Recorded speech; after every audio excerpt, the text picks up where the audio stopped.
लक्ष्मी मैया से सीखते हैं फाइनेंस के लेसन। लक्ष्मी माता के नाम में ही पूरा लेसन छुपा हुआ है। ल यानी कि एल से होता है लक्ष्य, यानी कि गोल सेटिंग। आपको क्या करना है, अपने लक्ष्य को पहले निर्धारित कर लेना है। अगर आप चाहते हो कि 1 साल के अंदर में 1 करोड़ रुपए इकट्ठा करना चाहते हो, घर बनाना चाहते हो, तो उसके लिए सबसे पहले लक्ष्य डिसाइड कर लो कि कब तक मुझे गोल को अचीव करना है। क्योंकि अगर आप गोल अचीव करने के लिए लक्ष्य बनाओगे नहीं, तब तक आप उसको अचीव कर पाओगे नहीं। डेटा शो करता है दोस्तों कि 42% लिखे हुए गोल ज्यादा अचीव हो पाते हैं। इसलिए भी आप भी अपने गोल को अच्छी तरीके से लिख लीजिए। और दूसरा है दोस्तों, लक्ष्मी माँ के जो ए लेटर है ना, ए फॉर अध्ययन, यानी कि कंटिन्यूस लर्निंग करते रहनी है। लक्ष्मी हमेशा पुस्तकों के साथ दिखाई देती है आपको, जो ज्ञान का प्रतीक है दोस्तों। फाइनेंशियल विजडम के लिए आपको भी लगातार सीखना जरूरी है। फाइनेंशियल लिटरेसी की क्लासेस लीजिए, न्यूज़ पढ़ना चालू कर दीजिए, या फिर देखिए कि आसपास पर कोई वर्कशॉप हो रही है क्या, कोई किताब है जो आपको फाइनेंशियल लिटरेसी के बारे में सिखा सकता है। जो लोग लगातार सीखते रहते हैं वो 21% वेल्थ ज्यादा क्रिएट कर पाते हैं, बशर्ते उनके जो फाइनेंशियल लिटरेसी के बारे में अवेयर ही नहीं है। तीसरा है दोस्तों कमाई, यानी कि अर्निंग।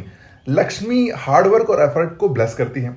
अपनी इनकम को मजबूत बनाना बिना फाइनेंशियल स्टेबिलिटी के इम्पॉसिबल है। इसलिए नए स्किल को अक्वायर करना, साइड हासिल करना शुरू कर दीजिए, या फिर आप प्रमोशन के लिए प्रयास करना चालू कर दीजिए।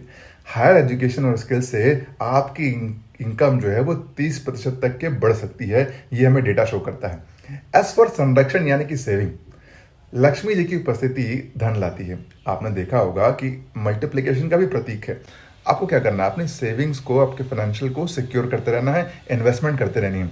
अपना इनकम का 20% हर महीने सेविंग में डाल दीजिए। मैं आपको बताना चाहता हूं कि 50% इंडियन के पास में 3 महीने का खर्च करने लायक एक्सपेंसेस नहीं है। आप इस कैटेगरी में मत आइएगा, आप इन्वेस्टमेंट करना शुरू कर दीजिए। एज फॉर हिसाब, यानी कि बजटिंग, लक्ष्मी सिखाती हैं कि रिसोर्सेज का सही उपयोग कैसे करना है।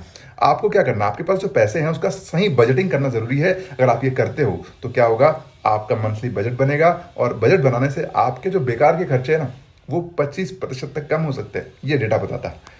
दूसरा छठा पॉइंट है एम फॉर मल्टीप्लिकेशन, यानी कि इन्वेस्टमेंट। लक्ष्मी हमेशा सोना और सिक्के दिखाती हैं आपको। इन्वेस्टमेंट का प्रतीक है ये। एग्जाम्पल, आप mutual fund, SIP, real estate, इन जगहों पर इन्वेस्टमेंट कर सकते हैं। और आई फॉर इंसानियत, यानी कि जनरसिटी। लक्ष्मी का आशीर्वाद तभी बढ़ता है दोस्तों जब आप दूसरों के साथ इसे बांटते हैं। तो जनरसिटी दिखाइए, वेल्थ को लोगों के साथ में शेयर कीजिए, सही लोगों की मदद कीजिए। That's all for today. बाकी की लर्निंग के लिए फॉलो करना भूलेगा मत।